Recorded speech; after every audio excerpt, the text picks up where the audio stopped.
Hi, I'm Peter Kuruvita, and I'm going to show you a whole lot of amazing things you can do with Dilmah tea. And this is not drinking it, but this is infusing it and putting it into other things. And the first, I'm going to start off with a cocktail. So, a Mai Tai is a tropical drink, and it's normally topped with an almond liqueur, which is, amaretto or something like that.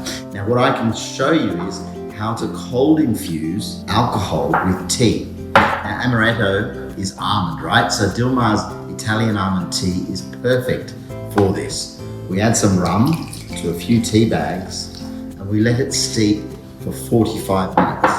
And in that time, the cold infusion will get so strong that all the flavor and the texture from the tea will come out into this liquor. Now, while that's being made, we can build the drink.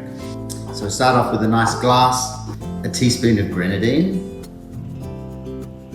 and then fill the glass with ice.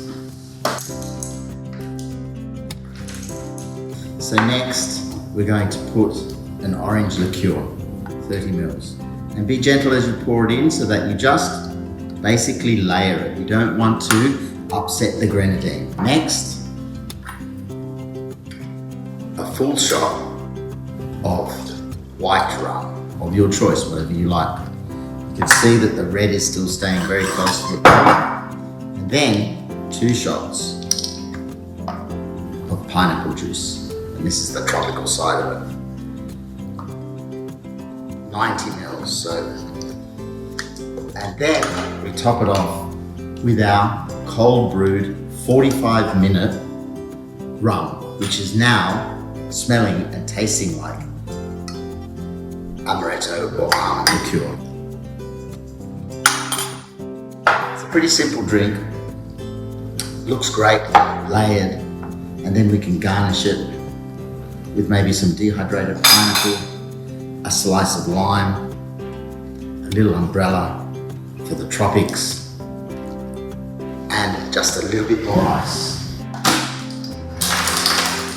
And there we have a Dilmah cold brewed Mai Tai. And I use the cold brew using Italian almond tea.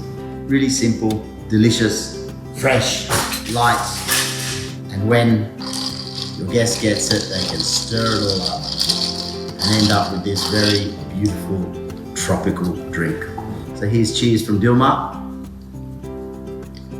And as Mel J. Fernando says, do try it.